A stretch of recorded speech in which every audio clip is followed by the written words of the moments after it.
Hey guys, this is my 2004 Honda RC51 Nicky Hayden edition. I absolutely love this bike. You might have seen a few of my other videos. This is definitely my forever bike. Absolutely love this bike.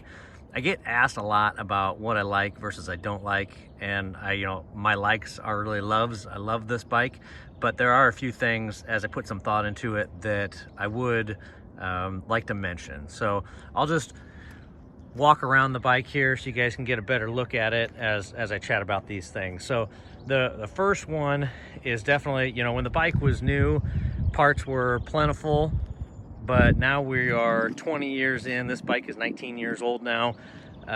Especially fairings and things like that are really hard to obtain, really hard to come by. So, I am always nervous about, what if something happens, even if, a kid scratches it or gets bumped in the parking lot or things like that. I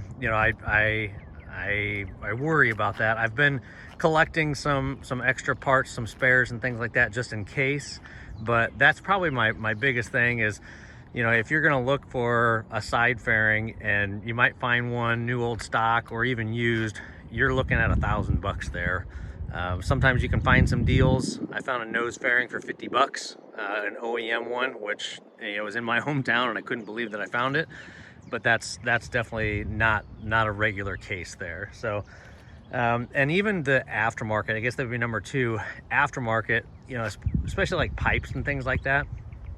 I put these D&D pipes on it 15 years ago, the first time I owned this bike, and they were, I don't know, I can't remember what they were, like $700 bucks, something like that. You can't find them now. The eBay, you can find some knockoff ones, things like that. But as far as like a Yoshimura exhaust or a Jardine exhaust, you're just not going to find those, new old stock or whatnot. They've all been, bought up and things like that. So, if you are going to find something, it's going to be on the used market, and it's still going to be really, really pricey. So on to my third, which is also a love. It's my gripe, but it's also my love. This tank, it's a metal tank. And a lot of the older bikes, that's what the era was, is metal tanks. It's just an absolutely beautiful, beautiful tank. One of the little things that I love about it is with these metal tanks, when you go and fill up with gas, usually the gas is underground, it's a different temperature, and you get back on it to ride it, you ride away, and you can definitely feel the temperature difference. I always thought that was kind of unique.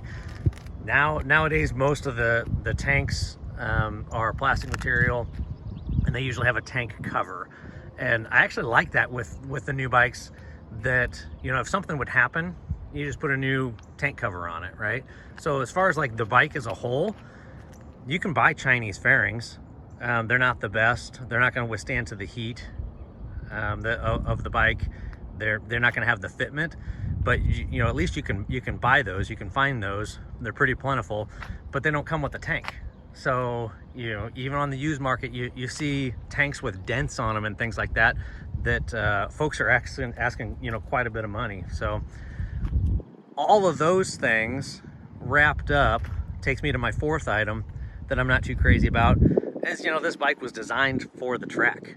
And there are RC51 track bikes out there, and if you can find one and you're into the track, then awesome, like all about it, do it. But to take a street bike like this and take it to the track, man, I'd be really nervous about that, just from parts availability. You wouldn't want to ride at 100%. You'd want to dial it back some. I still would like to take it to the track. I've done quite a few track days on other bikes, but I've never taken this bike on the track, which is a shame. But that's something I'm really nervous about, is just if something did happen, parts availability, is it worth it? And my last one, by dislike, it's very, very trivial, but back in late 90s, early 2000s, Honda was doing this. I don't know if you can see it. Oh, I've got my bright-ons, right? So when you got the brights on, you've got both lights on, both headlights, which is great, right? But if you, there we go. You can see here, as I've got just the regular running light, it's just one light. And that was by design. Honda did that. Most of us know that and are aware of that. But for guys that aren't into bikes, or, girlfriends, wives, kids, things like that. If you're running around with your daytime running light on, people comment on it, and it's kind of annoying. I don't know why Honda did that.